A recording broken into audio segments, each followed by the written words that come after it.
Bismillahirrahmanirrahim.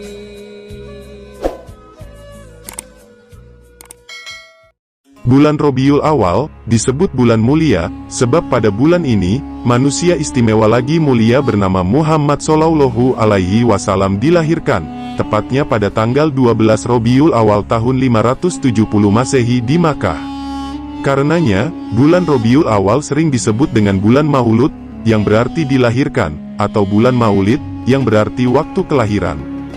Pada bulan Rabiul Awal, mayoritas umat Islam, khususnya Indonesia, memperingati hari lahir Nabi Muhammad Shallallahu Alaihi Wasallam atau Maulid Nabi Muhammad Shallallahu Alaihi Wasallam dengan berbagai cara, umumnya dengan pembacaan barzanji, riwayat hidup Nabi, dan ceramah keagamaan yang menceritakan kebaikan sang Nabi semasa hidupnya untuk dijadikan sebagai tuntunan hidup.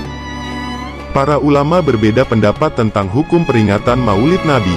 Mayoritas ulama dari mazhab Hanafi, Maliki, Syafi'i, dan Hanbali menegaskan bahwa peringatan Maulid Nabi Muhammad Shallallahu Alaihi Wasallam diperbolehkan, bahkan disunahkan. Terlepas dari perbedaan pendapat para ulama yang berkaitan perayaan Maulid Nabi, ada sebuah kisah menarik dan inspiratif untuk memotivasi kita agar kita cinta kepada baginda Nabi Muhammad Shallallahu Alaihi Wasallam, disarikan dari kitab Maulid Syaraful Anam. Berikut kisahnya. Dikisahkan oleh Syekh Abdul Wahid bin Ismail, dia bercerita, di Mesir pernah ada seorang yang membuat Maulid Nabi setiap tahun, dan di sampingnya ada seorang tetangga Yahudi. Lalu si istri orang Yahudi bertanya kepada suaminya, "Kenapa tetangga kita yang muslim selalu menafkahkan harta yang banyak di seperti bulan ini?"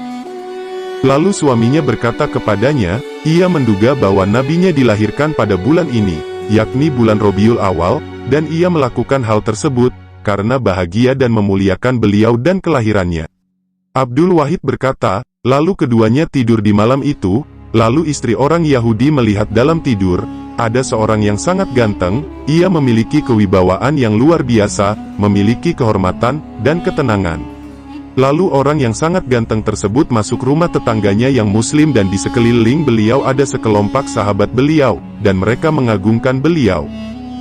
Kemudian istri si Yahudi bertanya pada salah seorang dari mereka, "Siapa orang yang ganteng ini?" Orang tersebut menjawab, "Ini adalah Rasulullah, masuk di rumah ini untuk mengucapkan salam pada pemiliknya, dan menziarahi mereka, karena kebahagiaan mereka pada Rasulullah." Lalu istri si Yahudi bertanya lagi, "Apakah beliau sudi mengajak aku bicara?" "Jika aku mengajak beliau bicara," seorang tersebut berkata, "Ya." Kemudian si istri Yahudi mendatangi beliau dan berkata, "Wahai Muhammad." Beliau menjawab, "Labai." Istri si Yahudi bertanya kepada Nabi, "Apakah engkau menjawabi kepada orang sepertiku dengan talbiyah, dan aku menetapi selain agamamu, dan termasuk musuh-musuhmu?" Lalu Nabi menjawab, "Demi zat yang mengutusku dengan kebenaran menjadi Nabi, aku tidak memenuhi panggilanmu sampai aku mengerti bahwa Allah telah memberimu hidayah." Setelah mendengar jawaban Nabi, lalu istrinya si Yahudi berkata, "Sesungguhnya engkau adalah Nabi yang mulia, dan berada di atas akhlak yang agung, sengsara orang yang membangkang perintahmu, dan rugi orang yang bodoh akan derajatmu.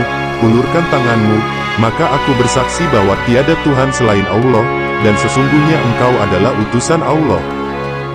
Lalu ia berjanji dalam hatinya, bahwa ia ketika pagi akan mensedekahkan seluruh yang ia miliki, dan membuat perayaan Maulid Nabi karena bagian akan Islamnya, dan berterima kasih atas mimpi yang ia lihat dalam tidurnya. Dan ketika pagi, ia melihat suaminya telah menyiapkan pesta, dan ia dalam kesibukan yang besar. Si istri menjadi takjub dari apa yang dilakukan suami, dan berkata, "Kenapa aku melihatmu dalam kesibukan yang baik?" Suami berkata pada istri, "Karena orang yang engkau masuk Islam di depannya tadi malam." Istri bertanya lagi pada suami, "Siapa yang memberitahumu dari rahasia yang terjaga ini, dan siapa yang mengkabarimu?" Lalu suami berkata pada istri, "Orang yang aku masuk Islam setelahmu di hadapan Nabi Shallallahu Alaihi Wasallam. Seperti beliau mengenalkan Allah dan mengajak kepada Allah. Beliaulah yang diterima syafaatnya besok, pada orang yang bersolawat dan salam kepadanya." Semoga kita tergolong orang-orang yang selalu bersolawat dan salam kepada Nabi Muhammad Shallallahu Alaihi Wasallam, dan semoga di dunia hingga akhirat kita mendapat syafaat beliau.